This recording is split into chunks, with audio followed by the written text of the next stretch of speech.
Social മീഡിയയിലൂടെ മലയാളികളുടെ മനസ്സ് കീഴടക്കിയ അഖിൽ NRDയുടെ ഞെട്ടിക്കുന്ന ഒരു വാർത്തയാണ് ഇപ്പോൾ പുറത്തു വരുന്നത്. ഏറെ സങ്കടകരമായിട്ടുള്ള ഈ വാർത്ത കഴിഞ്ഞ ദിവസം സോഷ്യൽ മീഡിയയിൽ അഭ്യൂഹങ്ങളായി പ്രത്യക്ഷപ്പെട്ടിരുന്നുവെങ്കിൽ ഇപ്പോൾ അത് ഏതാണ്ട് ഔദ്യോഗികമായി തന്നെ സ്ഥിരീകരിക്കപ്പെട്ടിരിക്കുകയാണ്. അഖിൽ NRDയുടെ ഭാര്യ ഒളിച്ചോടിയിരിക്കുന്നു.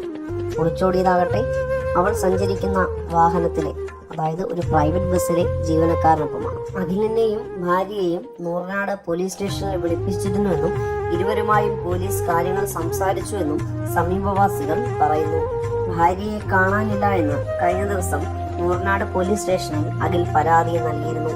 എന്നാൽ വളരെ പെട്ടെന്നാണ് കാര്യങ്ങൾ കൈവിട്ട് ഇങ്ങനെയൊരു വല്ലാത്ത അവസ്ഥയിലേക്ക് എത്തിച്ചേർന്നത്. ഈ വാർത്ത കേട്ട ഞെട്ടലിലാണ് ഓരോ മലയാളിയും.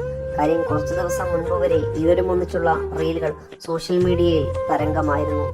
എത്ര പെട്ടെന്നാണ് ആളുകൾ മാറുന്നതെന്നാണ് മലയാളികൾ ഇപ്പോൾ പരസ്പരം ചോദിക്കുന്നത്.